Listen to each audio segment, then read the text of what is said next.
So we may be saying we're going live on Zoom. I'm waiting for YouTube to give me the confirmation. I think we're good. I think we're good. Okay, cool. So welcome everybody. Of course, this is an Envision Speaker Series YouTube live event. My name is Dr. Keith McNally. I'm here with some incredible people here today, and we're going to talk about women's issues, but not necessarily in a bad way. We're actually going to help everybody out there really figure out how to reinvent themselves. And this is specifically around your midlife women's crisis. Now, typically, men identify as having a midlife crisis, and I'm probably in that space because I always say I'm 50 years old plus some. I got some change behind that. I am not going through a midlife crisis. My crisis has to deal more with mental illness and suicide ideation, but that is not the focus of this conversation. I'm going to introduce everybody on the call. Cathy, Kathleen, and Sheila, welcome and good morning. Good morning. Thanks for having us. Good morning. Definitely a pleasure. And I know I'm on the East Coast.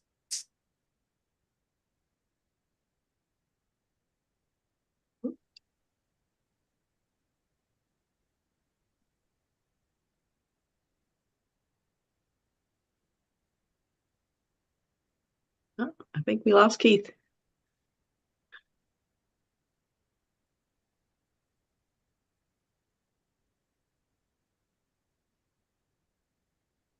Well, we're still streaming on YouTube, so shall we continue?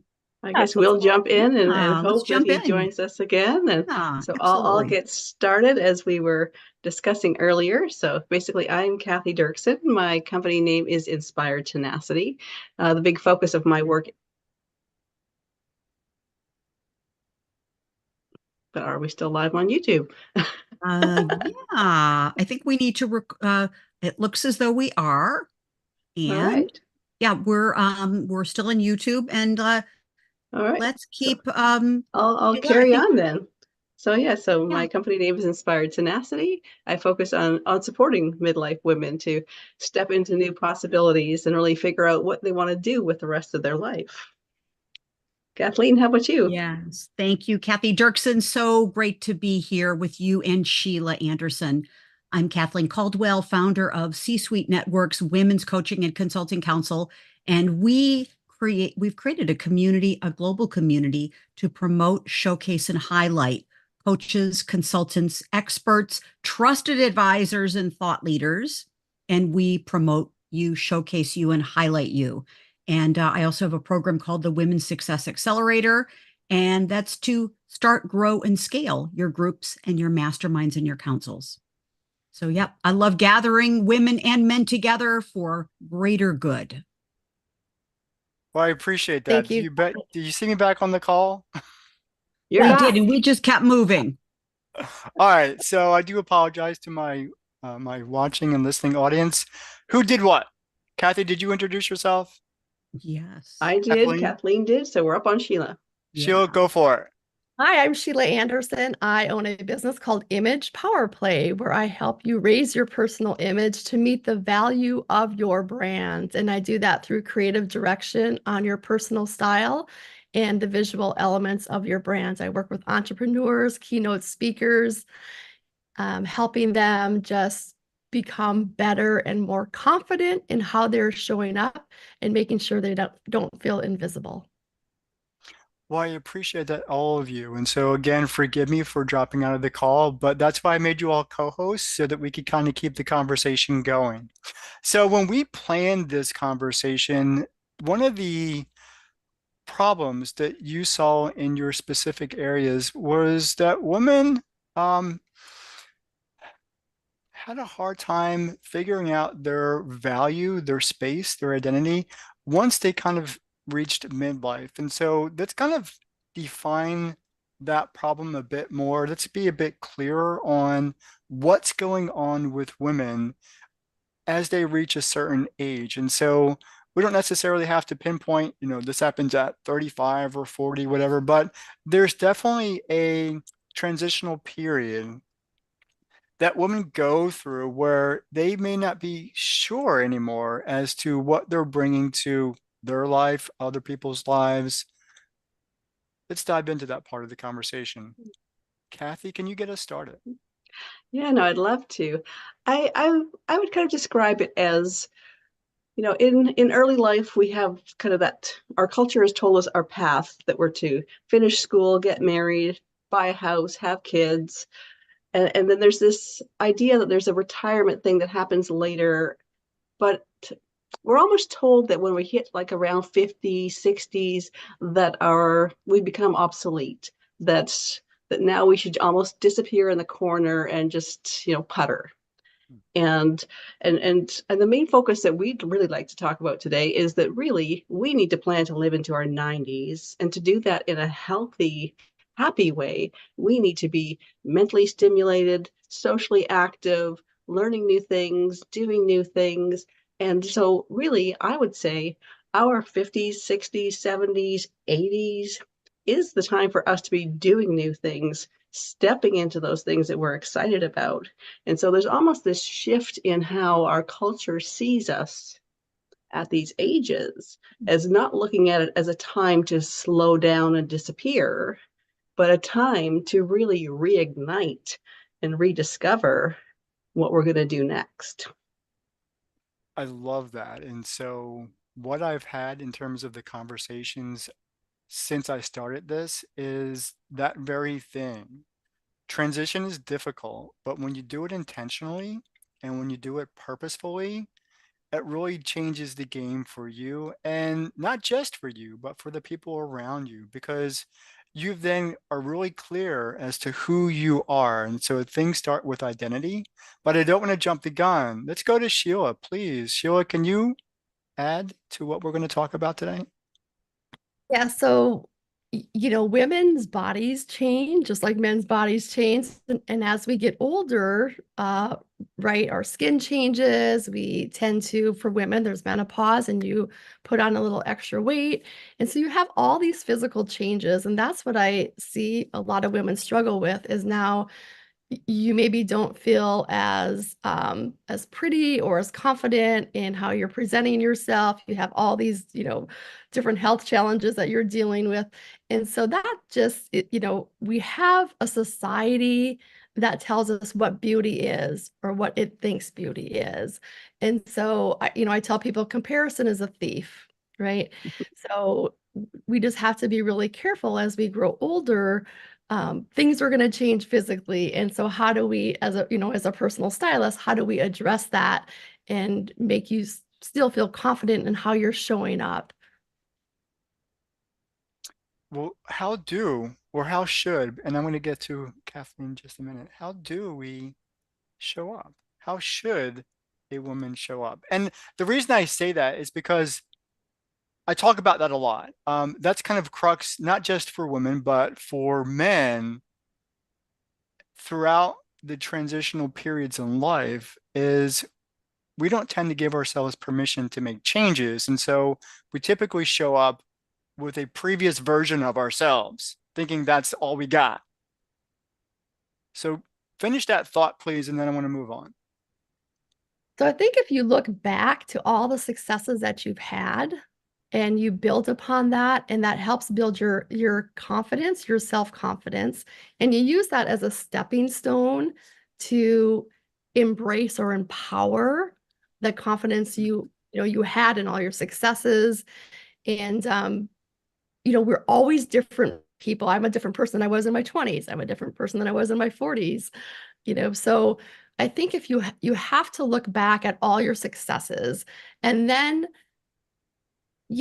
every stage of our life requires maybe a little bit different version of ourselves. And so if I think at each decade, I always kind of look at myself, okay, so what do I want to accomplish in the next 10 years? And then I do that at every decade. What do I want to accomplish? And you have to reignite that fire within you, because you are not done, right? You are not done at any age until you leave this earth, and nobody knows when that is. So just be really intentional about what you want to accomplish And how do you need to show up? Who's that person that needs to accomplish that? If you're not at that level, how do I get to that level? How do I get to that person at that level to show up and do those goals, do whatever you need to do to reach that goal or to reach your success and whatever level of success that is. So I think it's an internal thing. We have to look internally first, and then I help you, right, bring that out externally. I love it. Kathleen, how Well, are you defining the problem as we're looking at it? yes. And what a great conversation this is. And I'm loving what Sheila's talking about, and Cathy, and also you, Keith, because from my perspective, these are the wisdom years. But the wisdom years, as Sheila has mentioned, and also Cathy, this is the activation time. This is the go time. I've heard so many women and men talk about, okay, I'm excited towards retirement. But I will tell you, I am opting out, and I encourage all women specifically opt out of retirement in the traditional sense, because it has the word tire in it. And it's either tired, retired. I don't think anyone wants to be tired or a retread or just going down a path that maybe wasn't working for them. So I really advocate for three things. Since it's your wisdom years, our wisdom years, get your point of view, have a point of view, have an opinion about things, and have the passion and the purpose and the forward lookingness that requires us to get up in the morning and be energized about life. I love always having wonderful things to look forward to. We've got to have it in life. And of course, surrounding ourselves in a community of like-minded people, not people that are, duplicates or, robots or mirrors of yourself, but people that bring you alive and call you forward. It's really, really critical. So the purpose, the point of view, the community, because it's our wisdom go time. Yeah. And as you can imagine, and Keith, we're all very passionate about this. We got a lot to say. Well, then this conversation could go in so many different directions, but I need to keep it focused. And so one of the things Absolutely. that we wanted to address was culture. So, and we're talking here in American. So I have very limited understanding of what culture looks like outside of the contiguous states because I just haven't been there. But since all four of us kind of live here in America, our American culture, I'm in Canada, thank you. my apologies, you're close enough, has really defined North America. what expectations that we should place upon ourselves. It's almost like our culture is giving us limited permissions to do things. How is that reflected upon women's transition into older, mature adulthood? And, all of you are identifying, living life through your almost 100, I heard 50, 60, 70, 80, and that it each decade, you may be even redefining who you are, redefining your purpose, value, and intentions. But how does culture limit that, please? And now it's open discussion. Well, I would say definitely that we have been taught that as we get old, that so many of us are feeling like I'm too old to start something new. I'm obsolete now. No one needs me. So I think those messages are ones in our culture that we need to give a whole facelift on. That really we are never too old to start something new. And it's really the opposite of becoming obsolete. We've acquired so much experience and we have so many skills around our working as a team, bringing things together.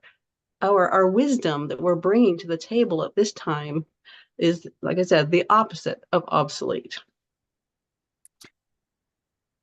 Still open discussion because I want to follow up with that, but I want the two other ladies to add to that conversation. Sheila, after you. Okay. So I feel like society, or we're taught that status quo is okay, right? We get comfortable. Your society says, look at retirement, but why retire from something? You shouldn't retire from something you love to do. And Kathy was right. You learn new skills. That's energizing for you. Because I think when we get to like the half century mark, right? The 50 year, we all still have unfulfilled dreams. And why not still go after those? You still have vibrancy in your 50s and 60s and 70s, and there's so much you can accomplish in all those years. So I think just having those unfulfilled dreams still stirs me and still keeps me going. And I don't want those dreams to die. Yes, and to also add to and comment on what you said, Sheila and Kathy as well, is I think that culture, to me, culture starts with me in my own home, and culture starts with me in my own mindset. And so I create my own culture, and I've traveled around the world since I was 13 years old. I went to Europe, and that changed everything for me early on, is to see people living life in different ways. And I think now, one of the blessings, in spite of all kinds of challenges and tragedies with COVID, was in the pandemic, was that we got to reinvent ourselves and our life. We got to make new choices about how we want to live our life, and also the preciousness of life and health. And so I think culture, look at different generations, they're throwing a lot of the old traditions that didn't work for them out the door, and they're reinventing what's important now. And I think that women have to have a health crisis or a life crisis to get into that forward thinking of, what do I want? Why do I want it? How can I be around people who are like-minded? And how can I get after it? Because as Sheila said, we never know when we're going to get the phone call, or we're going to get the news of any kind. So today's the day. We got to get going on it today. Not next week, not next month, not next year, today. Well, let me add to that, because you just mentioned COVID and the quarantine, and that was kind of the pivotal moment in my life to make the changes that bring us here to this conversation. And what I started to do in all that chaos going across the globe was reach out to those people on LinkedIn. Male, female, didn't matter. Would you like to have a conversation? Those people who were saying, yes, I would like to have a conversation with a perfect stranger, i.e. me, were people who were actually intentional in using this time in their life to reevaluate it, reassess it, and redesign themselves, whether it was personally, typically it was both personally and professionally, because they were just in a situation where they had lost and they had to figure out a way of overcoming the loss. But it was also a place where they didn't like what they saw when they looked at themselves in the mirror, and they said, this really doesn't align with who I thought I would be at this point in time of my life. And they were making changes. And you know what they wanted to do? That's rhetorical. They actually wanted to share their story with somebody else. And they were doing that. I was just one more person that they were sharing their story with. And so let's talk about that. Let's kind of move this conversation forward a bit, because the three of you have conversations with women all the time. So the first thing we need to figure out is, what is that stumbling block that you see most often, typically from the three of you, your different perspectives, that women are telling you that are preventing them from taking that pivotal step, that change? Let's start the conversation there, because I know where I want to go from here. Again, open conversation. Well, I'll jump in there. And I think one of the things is, you mentioned the word permission earlier.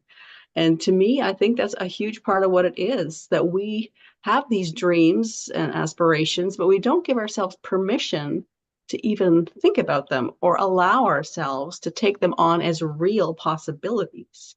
And that's really been a big focus of my whole business now, is to help women see the opportunities and the possibilities as being real and doable. And I love how you mentioned story, and that how so many of us really are wanting to share our story. And I think we learn so much from each other's stories. And again, I can't, not sure about guys, but I know women especially, we learn from each other's stories. When we hear, when we see somebody else and hear their story of what they've come through, what they got past, how did they do that? And then we take that on too, and maybe not doing the exact same thing, but finding that courage to think, okay, I see she did that. I see they're doing that. Hey, I can do that too. So to me, those are a few of the big things: that permission, that allowing, and to really embrace the stories of the people around us. And you do that so well, Cathy Dirksen. You. That beautifully said. From my standpoint, there's confidence. That's the thing that I see women struggle with the most. And it's confidence in who they are. They forget who they are. They forget the value they bring to other people. And so I talk to them about, how do they want other people to experience them? What are those adjectives or words that you want to own in the minds of others when they think of you? And coming up with those adjectives or those words on, some of your best traits. Maybe you're really detailed. Maybe you are charismatic. Maybe, you are very nurturing. There's a lot of different terms, but figuring out what terms align with who you are internally and how those can help you move to the next step. And so what I do with personal style is we take then those terms and then we build that out visually. So what does that look like in terms of your attire and how you're showing up, and also your body posture? I think women will walk around with, a little bit slumped, so like shoulders back, and to walk into a room confidently and to feel good about themselves. And clothing can help with that. I mean, most of us are just like, I just want to get dressed in the morning and forget about myself, which you should. You should put on what makes you feel confident, what makes you feel good. You have yourself all put together, and now you could focus on everybody else. And that's really what it should be about. Not focusing on you all day. It's focusing on the other people that you're out helping and interacting with. Well, and I will jump in because I think we're the perfect triad here, because where I start with is our mindset and having a success mindset, because I think before the confidence, before being able to tell our story and to have the assertiveness to own our story, which Cathy does, and Sheila working on the confidence in our presentation and how we look and how we feel, to me, it starts with, what are those limiting beliefs? What are those limiting thoughts that we're carrying with us as old baggage? And you can see physiologically people that are carrying the stuff that doesn't serve them anymore. And so lightening up, creating a new vision, a new mindset, new success thoughts, which turn into obviously actions and feelings, and then also setting higher standards for ourselves in a positive, empowering way. I love the Coco Chanel quote, which she talks about wearing high heels, high stiletto heels, and at the same raising those standards while raising our high heels. So if we're still wearing high heels at any age, it's a sign that we can raise our standards. Does that mean if we're not wearing high heels that we can't? No, not at all. Not at all. But the mindset of, we all know that, we know that when there was a time when we put on a pair of, whether it's 1, 2, 3, 4-inch, 5-inch heels, whatever it was, there was a level of confidence, as Sheila was saying, there was a mindset of, okay, I'm probably going to be a little uncomfortable here, but I'm going to look fantastic. Interjecting a little fashion here. Mindset, and then the story. We get to tell the story about that event we went to. I love it. I'm not going to put on any heels though, but I know some people who do. But with that being said, I love it because I wanted to actually go back to Sheila because she talked about confidence, but then Kathleen, you brought it back. You brought it back to center, meaning that without self-evaluation, without that internal work, you could fake confidence, but it's not. People are going to see through it. Not, but we need to get there. We need to help women get there. How do we do that? What are the stages? What are some of the things that each of you do to kind of help women reset their thinking, give them a new mindset, and then show up confidently, but in a very personally authentic manner? Can you talk about that? What do you do as in a way of helping people, women specifically, move in that direction? That's so good. So I believe we all live at the level in which we believe at that moment. And we need to step towards the center of who we are and stop playing on the edges. And I think Kathleen does that beautifully with people. And so I'm the finishing touch for a lot of women.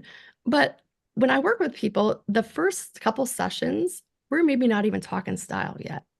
It's that internal work first to figuring out where they feel stuck, where they feel less than, where they're feeling invisible.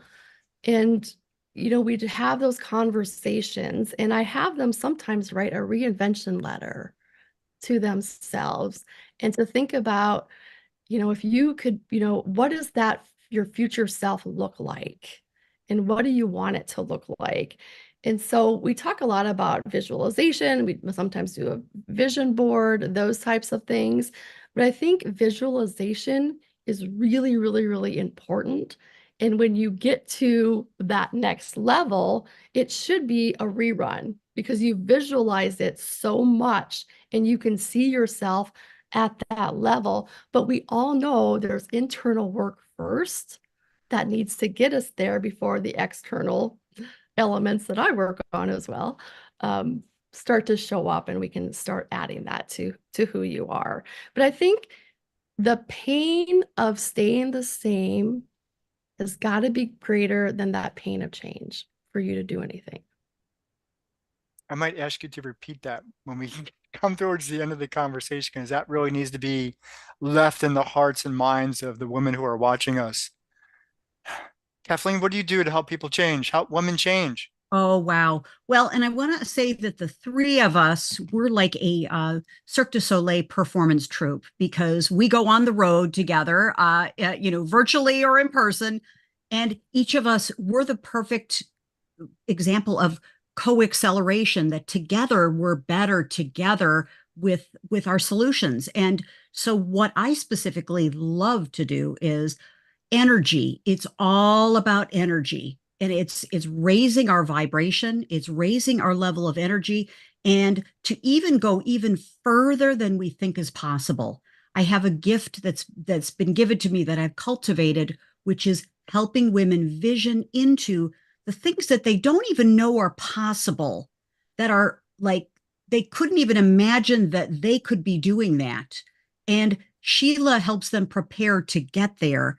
And I then help them vision to even greater point of view, thought leadership, opportunities, income, partnerships, all kinds of things, like standing on the stage and owning the stage. And then, of course, Cathy Dirksen comes in and talks with them about how do they tell their story? How do they become an international best-selling author? So the three of us have got just a great triad of opportunities. And it's really, Keith, I will say, and to all of your audience here, thank you, is it's really not just one type of thing. It's really a cultivation and a collaboration of a variety of things. It's like a great recipe. You need a variety of ingredients to have it come out as an exquisite celebration meal. Cool. So Kathy, I'm curious because you also, you go through all these stages with your clients as well, and the deservability and the worthiness and all of that to getting their voice heard. Yeah, no, exactly. And I would say the big focus of my work is really bringing women together so that they can go through these things as a group, because I really believe that women do just draw from each other's energy and confidence and examples. And so the books is the one way that I do that. And so I bring people together to share their stories in anthology projects, multi-author book projects. But a big part of that is really helping them to see those new possibilities and to have them almost review their life through that theme that we're writing about. And I find it often kind of brings a different perspective for them on what they have been through and what they're capable of going forward. And I love kind of how we've taken this conversation from looking at kind of a bigger culture issue to focusing down on the individual and what we can each do ourselves. And to me, one thing I often remind women of is that quite often when we're trying to make a change in our own life, our immediate family and friends aren't necessarily supportive, because of course they see us doing something strange and they're like, oh, just settle down, get over it, this will pass. So I really love to encourage women to look out at the bigger world. And especially, again, going back to COVID and the changes, we're all on Zoom right now. You can meet women all over the world who are there to be with you, to support you, to encourage you. And so don't get frustrated if the people around you don't get it. We get it, and we're here. Well, then let's talk about that for just a couple of minutes. And it wasn't the first time, Kathy, you're not the first person to bring it up. The idea of community or tribe or whatever word vernacular you choose to use, the value of support can't be overstated. Let's dive into that a little bit, because the conversations that typically are had regarding, oh, I want to start change. The first thing is, I don't know how. And then the second thing is probably, oh, it's going to seem weird. I don't have anybody to help me through that. Yeah, that Talk to me weirdness and about that. the feeling alone. I think that's Exactly. a big part of it too. Feeling alone, I think, is what keeps us stuck. Whereas as soon as we're able to step out and see that we're not alone and that we're surrounded by support, that's a huge part of that ability to shift and change and grow. Is it a fear factor? Is it a fear because we tend to not like being the only one, on the stage, because everybody's looking at you and you've got everybody's attention. And I so think it's some people want to fear, shy away. but I think it's also that idea of, until we see ourselves as something different, it's hard for us to take those steps. It's just like a vision, but not a concrete direction. So by seeing others doing similar things or getting that encouragement, we start seeing ourselves as that new person that we're working on and that new direction that we're going. And again, seeing those possibilities and opportunities and moving in that direction. And I think Sheila and Kathleen both spoke on, in their own way, that same idea is getting that vision out there and then trying in their best effort to step into that. Now, Kathleen, you talked about energy and vibrations. You mentioned that in this conversation a bit earlier. How is that? Talk to me about that, just briefly, please, as to so I can better grasp what it is you're inferring. Yes, yes.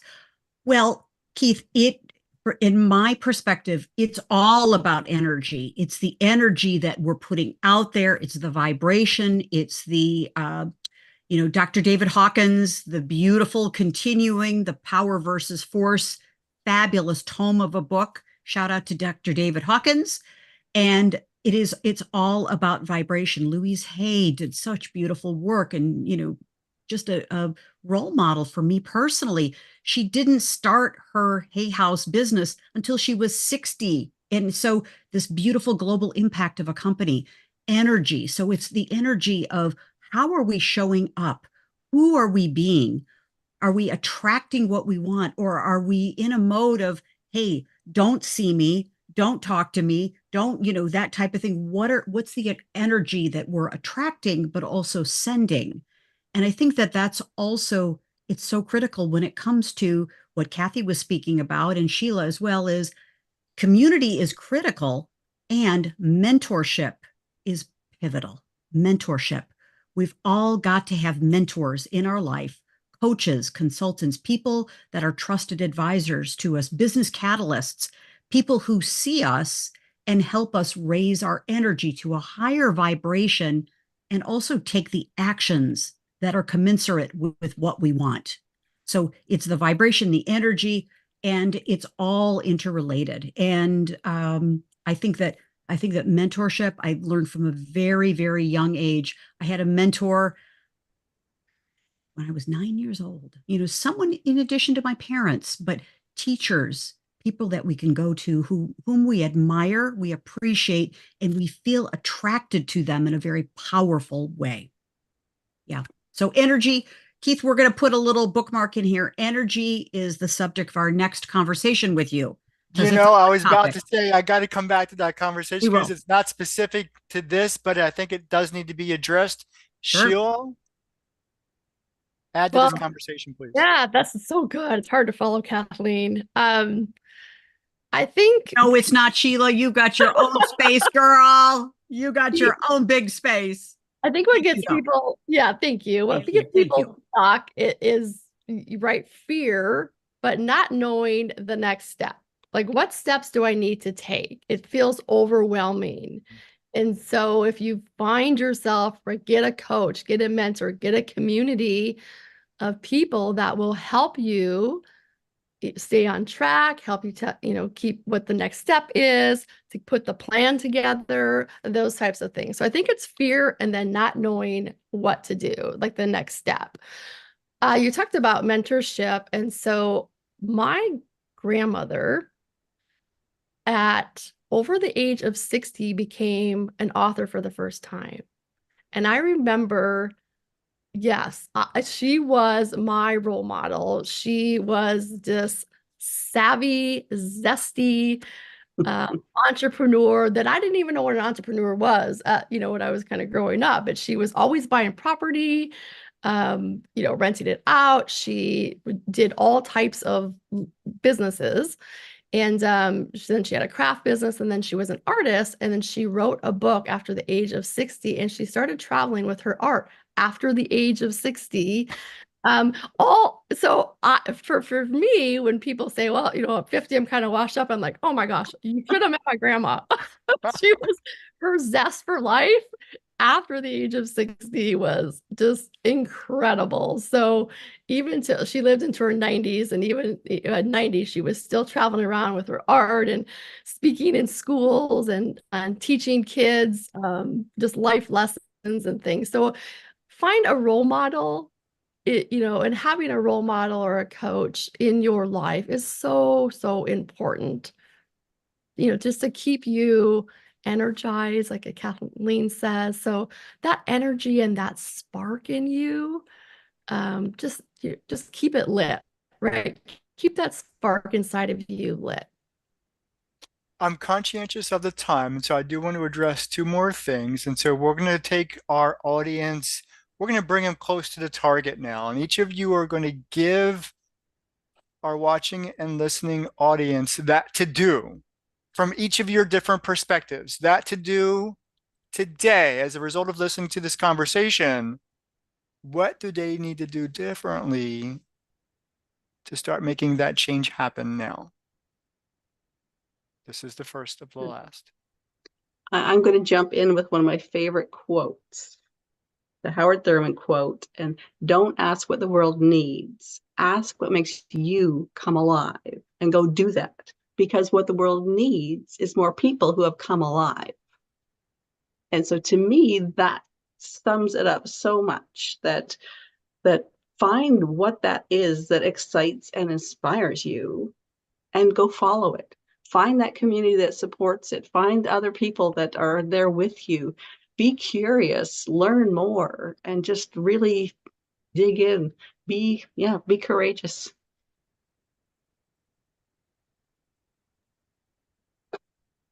I love that. So I will tell people just one small step you can take is start writing down those words that you want to be known for. What are your 3 to 5 words that you want to own in the minds of others when they think of you? And ask some other people around you, like, what are those words that come to mind when you think of me? And see if there's alignment in those words. And that's just kind of a place to start to determine how you're coming across. And how you're coming across is it could be visually, it could be how you're speaking, your body language, how you communicate with people, how you interact with them. It's that overall experience that people have with you. Coming up with those words on how you want people to experience you. And one other thing you can do is it's easy to add something to your wardrobe and give you energy, right? There's something you could go get a haircut, go get your nails done, go go buy one item that is energizing you. We've all heard the quote, a woman who changes her hair is about to change her life. And there's a lot of truth to that because there's it's a change. It's a visual representation of what's going on the inside.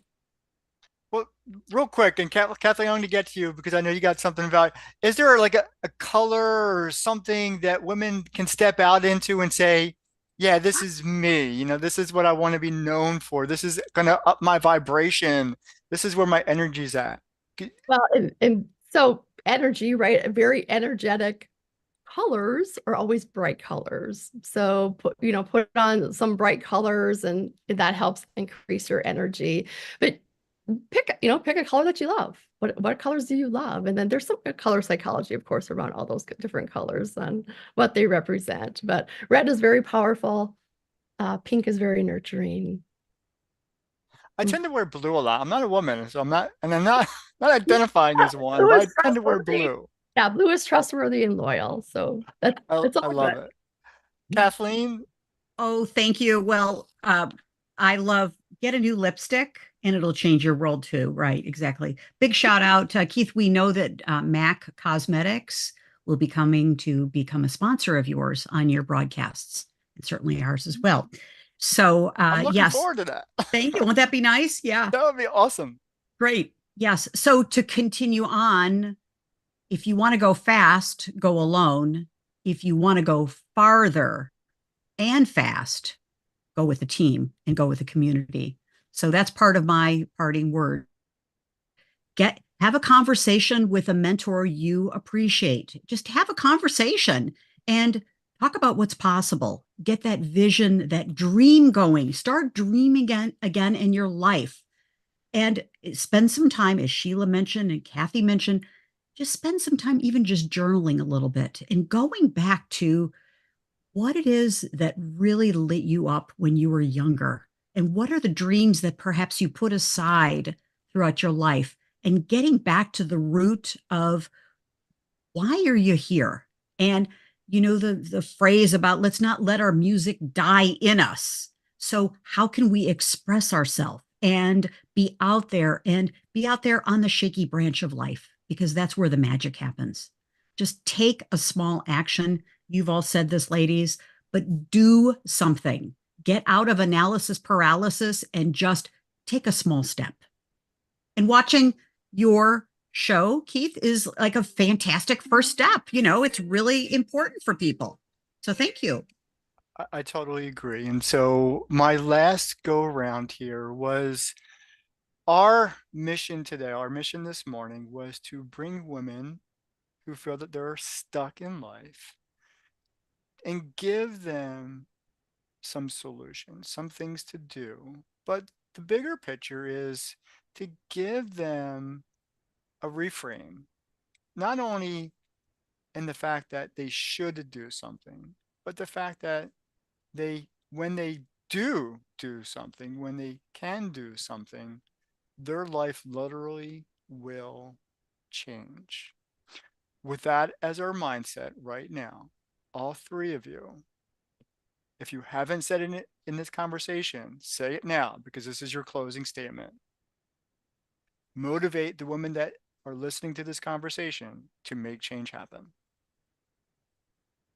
Go for it. I'll go Sheila, you ahead want and to jump in?